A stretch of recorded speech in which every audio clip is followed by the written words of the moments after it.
the providence of God extends to God's government of governments. In the New Testament, when Christ is exalted to the right hand of God, He is given the title, the Lord of Lords and the King of Kings. Now, in the one sense, that title is simply an ancient way of expressing the superlative degree. To be the Lord of Lords or the King of the Kings means to be the greatest, most majestic Lord and greatest and most powerful King ever. But there's also a literal meaning behind that. When Christ is exalted to the right hand of God and enthroned in the seat of cosmic authority, He is installed as the King over all other kings, the Lord over all other lords, exercising a position of power that the Father has always had. God has always reigned over earthly kings, earthly nations, earthly governments. And the Scriptures tell us repeatedly that God's providential, sovereign authority reigns over nations and over political structures to such a degree that it is by the hand of God's providence that kingdoms are established, that rulers are elevated to their positions of power and authority, and it is by the same hand of providence that empires collapse, kingdoms disintegrate, and rulers are dragged down from their throne. As Mary in her Magnificat declared that God scatters the strong with His arm. Now, in the ancient world, one of the mightiest empires that ever emerged before the Roman Empire, before the empire that was Greece, was the Babylonian Empire. Babylon the Great city wherein the king and his forces resided. The city of Babylon itself was one of the wonders of the ancient world. Its walls were so high and so thick that there was no machine, no weapon known to man in that day that could penetrate those walls. It was a virtual citadel of strength. Now, the great contender to the world power of Babylon in that day was the Persian nation, the Medo-Persian Empire. But for all intents and purposes, it seemed to the Persians, it seemed to the whole world, and certainly to the Babylonians, that there was no way that Babylon the Great could be captured or destroyed.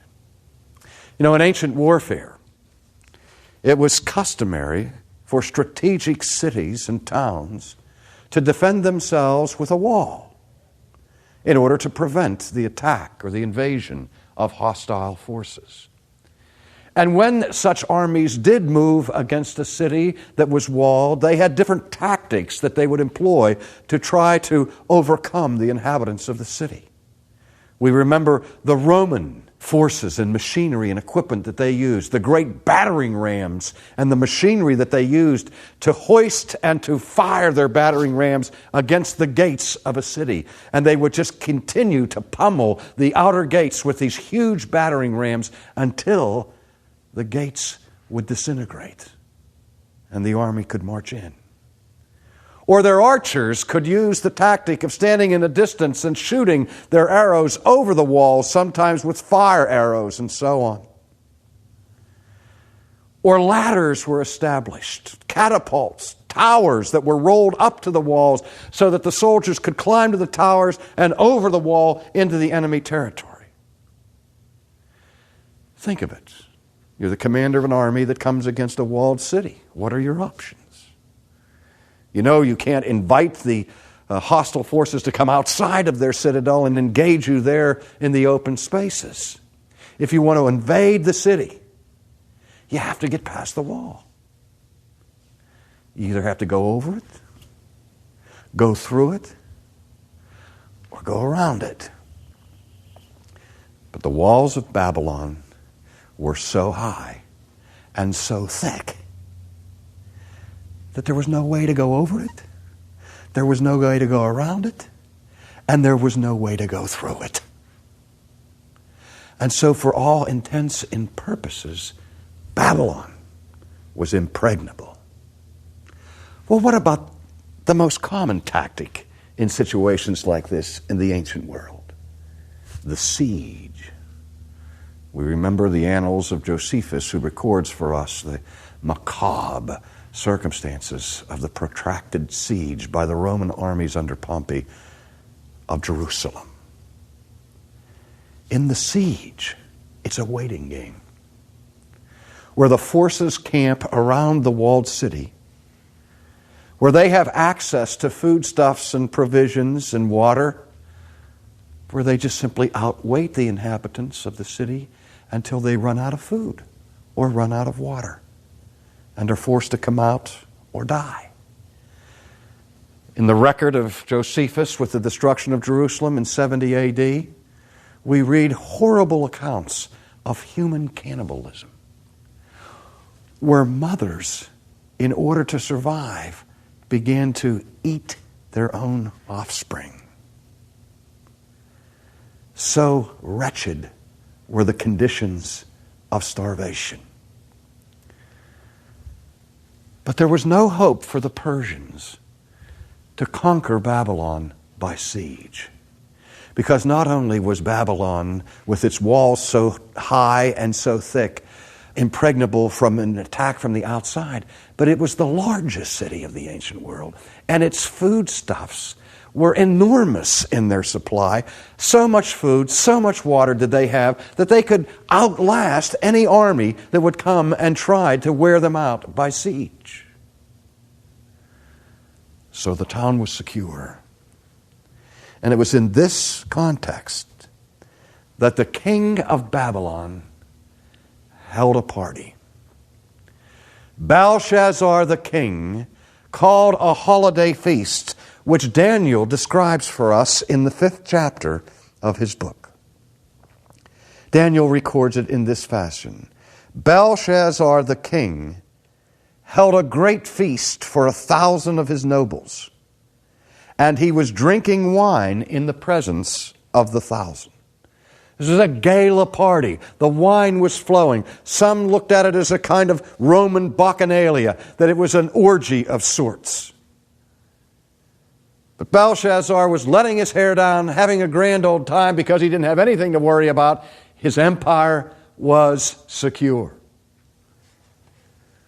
And when Belshazzar tasted the wine, Daniel says, he gave orders to bring the gold and the silver vessels which Nebuchadnezzar, his father, had taken out of the temple which was in Jerusalem, in order that the king and his nobles, his wives and his concubines might drink from them. There are some indications in this story that this feast had religious overtones. That part of the revelry, part of the bacchanalia of this day, and incidentally the term bacchanalia back in Roman culture came from a religious celebration of Bacchus, the god of the vine. And the people would get intoxicated from their much drinking, and in their drunken stupor would have all of their inhibitions removed from them so that they would give themselves over to total licentiousness in this kind of drunken stupor that they equated with a kind of religious ecstasy. Ecstasy in devotion to the god Bacchus or Dionysius, who allowed them to let loose into a frenzy of orgiastic proportions. Perhaps this was the kind of feast that Belshazzar put on for his nobles and his princes and his people. And in the midst of this pagan orgy, he issued a command. He commanded that the sacred vessels that his father Nebuchadnezzar had plundered from the temple in Jerusalem, from the holy hill of Zion, at the time that Jerusalem fell in 586 BC, when the Babylonians had conquered the nation of Israel. and had delivered the most ghastly blow to the people of Israel when they desecrated the temple and took as part of their spoil of war the sacred, the holy, the consecrated vessels that were the vessels of God from the temple. And now, this pagan king takes the most sacred vessels that had ever existed on this planet, takes them out of storage, takes them out of the treasury, and now uses them as articles for his own pagan feast. Friends, this was an act of total defiance to the living God. And so they brought the gold vessels that had been taken out of the temple, the house of God, which was in Jerusalem, and the king and his nobles, his wives and his concubines drank from them. And they drank the wine, Daniel tells us, and praised the gods of gold, of silver, of bronze, iron, wood, and stone. With the vessels of God, they made their laudatory prayers, sang their hymns to gods of gold and of silver and of other material things. Beloved, this is rank idolatry.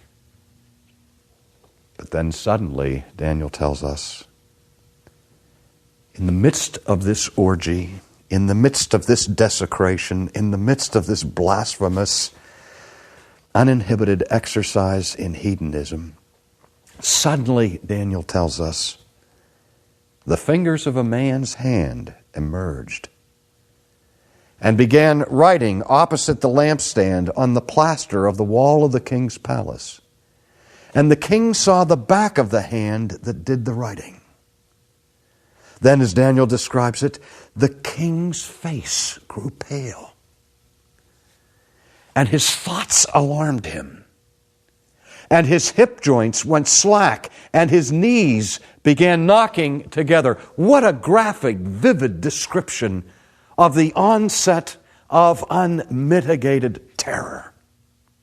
Here is the mightiest man in the world, in the midst of a joyous and glad feast. Suddenly, Scripture says, everything changed. The ambiance of the feast was shattered. The joviality was pierced when suddenly the king saw a hand. Nothing attached to it, no arm, no human shoulder, no human body. He saw a hand. And the hand began to write upon the wall. And Daniel says that Belshazzar, probably warm and red in the face from all of his corpulence and from all of his imbibing, instantly turned white as a sheet. He went pale. He began to tremble. His knees began to knock. Have you ever seen somebody like that? Has that ever happened to you? Have you ever been so frightened in a situation in your life that you simply could not control the involuntary spasms of your own body? Frequently, I'll be in the chancel of a church before I have to speak, and somebody who's not accustomed to speaking or to singing will come up to the pulpit and deliver a brief message. And their bodies will be shielded from the congregation by the presence of the pulpit.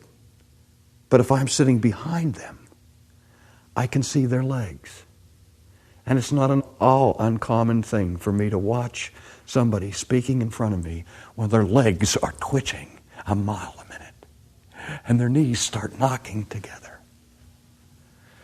But that's nothing compared to the terror Belshazzar experienced. His thoughts alarmed him, his hip joints went slack, his knees began knocking together. And so the king called aloud to bring in the conjurers, the Chaldeans, the diviners. He's calling for the clergy. He calls, I need a minister here. He's calling for the magician. Get me the medicine man. Get me somebody who can come in here and get me out of this terror. And so the king spoke and said to the wise men of Babylon, anyone who can read this inscription and explain its interpretation to me will be clothed with purple and have a necklace of gold around his neck and have authority as the third ruler in the kingdom. The king, Belshazzar, has a problem. A problem like he's never had in his whole life. And he's desperate for a solution. Desperate to get this terror that has him frozen removed, this alarm that has gripped his mind and his thoughts taken away. So he puts the incentive before the best people he has for help. I'll give you wealth. I'll give you power. You write your own ticket. I'll write any figure on the check that you want. Just tell me what's going on here and what this means. And all the king's men came in, but they couldn't read the inscription or make known its interpretation. And so we read that then King Belshazzar was greatly alarmed. His face grew even paler and his nobles were perplexed. And at that moment the queen entered. And the queen said, O king, live forever. Which didn't seem very likely to Belshazzar at that moment. Don't let your thoughts alarm you. And you know what happened. When all of the men of Babylon failed to relieve the king's fears, they remembered a Jewish exile whose name was Daniel. And Daniel was brought into the great hall of the feast and of the king. And the same promise is given to Daniel by Belshazzar. I will give you purple and gold, and you will have the authority as the third ruler in the kingdom. Daniel said, keep those gifts to yourself. Give your rewards to someone else. However, I will read the inscription. And Daniel said to the king, you have exalted yourself against the Lord of heaven. You have desecrated the sacred vessels of Israel. But the God in whose hand are your life breath and your ways, you have not glorified. And this hand was sent from him, and this inscription was written out. Now, O king, look at the inscription, hear the words, read the handwriting on the wall. Now this is the inscription. Mene, Mene, Tekel, Upharsin. Daniel said, this is the interpretation of the message, meaning God has numbered your kingdom and put an end to it. Do you hear me, Belshazzar? Your days are numbered. The days of your kingdom are numbered. And that number is in the hands of God. And that number has come up. It's over. Tekel, you have been weighed on the scales and found wanting. Peres, your kingdom has been divided and given over to the Medes and the Persians. And so Belshazzar gave orders, and they clothed Daniel with purple, put a necklace of gold. Perhaps he was desperately trying to assuage the wrath of this God that Daniel had announced by heaping all of this reward and all of this praise on the emissary of God himself, which emissary had no desire for this reward. And while this was happening, the general of the Persians, according to Xenophon, Josephus, and Herodotus, didn't try to go around the wall, didn't try to go over the wall, didn't try to go through the wall of Babylon, but they built a dam in the middle of the night and diverted the river Euphrates so that the cavity by which the water that had come out of the city flowed outside underneath the walls into the river was now exposed. And in the middle of the night, like the Trojan army that came into the city out of the hidden horse, so the troops of the Persians marched in the dry riverbed right underneath the wall. And in that night was Belshazzar, king of the Chaldeans, slain. In our Coram Deo thought for today, let me ask you, in what you place your confidence for your safety? It's been the lot of mankind to look at his military weapons, his armies, his alliances with other nations, his friendships, his network, as the basis of human security. One of the lessons we must take away from this story of the providence of God as God visited Belshazzar in Babylon was that Belshazzar made the fatal mistake that was made throughout Old Testament days and even down to today. He placed his confidence in his military power and in the security of the walls that protected his city. And in the midst of his ease and celebration, he saw the handwriting on the wall. Beloved, I pray that you may never have to see that hand written large against you. Your trust and your confidence must be in God and not in the power structures of this world.